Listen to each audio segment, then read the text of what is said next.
जीवन में कभी कभी हम स्वयं ये समझते हैं कि शायद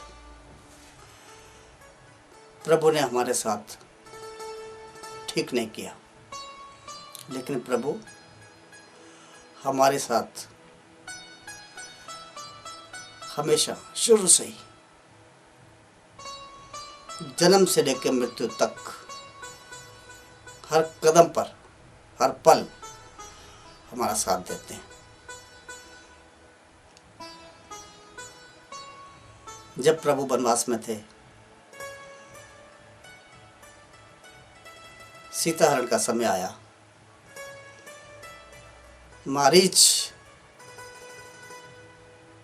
नाम का राक्षस जिसने सोने के मृग की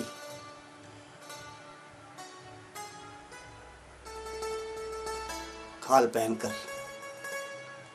वन में विचरण कर रहा था, सीता जी की उस पर दृष्टि पड़ी, लेकिन प्रभु जानते थे, प्रभु को पता था ये सोने का हिरण नहीं है, ये मारीच है।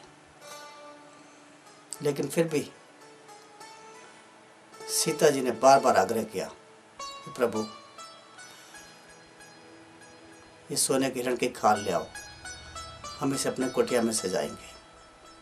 उनके बार बार आग्रह करने से प्रभु राम उस हिरण के पीछे चले गए। लेकिन ये बात ना तो किसी ग्रंथ में है और ना ही हमने कभी आपने मैंने सुनी होगी।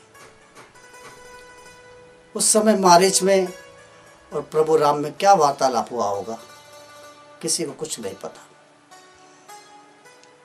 क्योंकि अगर प्रभु चाहते तो ये आज्ञा लक्ष्मण को भी दे सकते थे।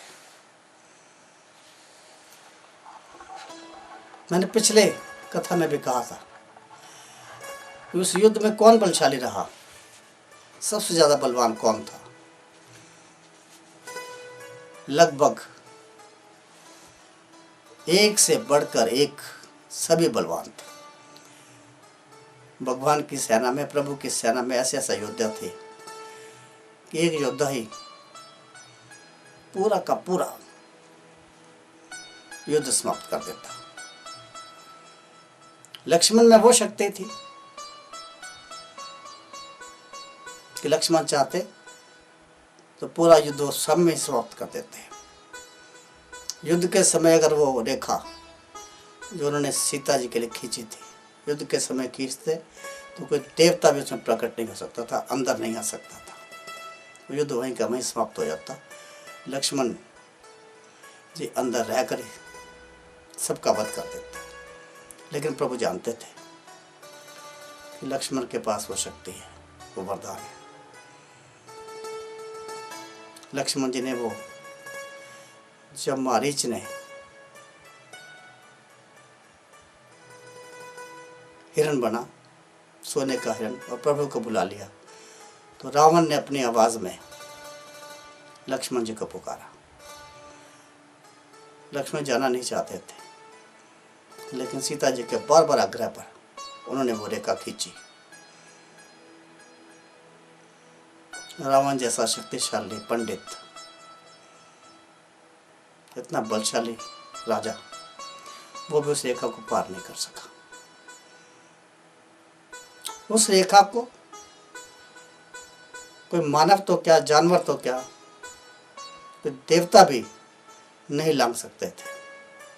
यहाँ तक कि सीता जी भी उस रेखा से बाहर आने के बाद दोबारा प्रवेश नहीं पा सकती थी। और वही हुआ।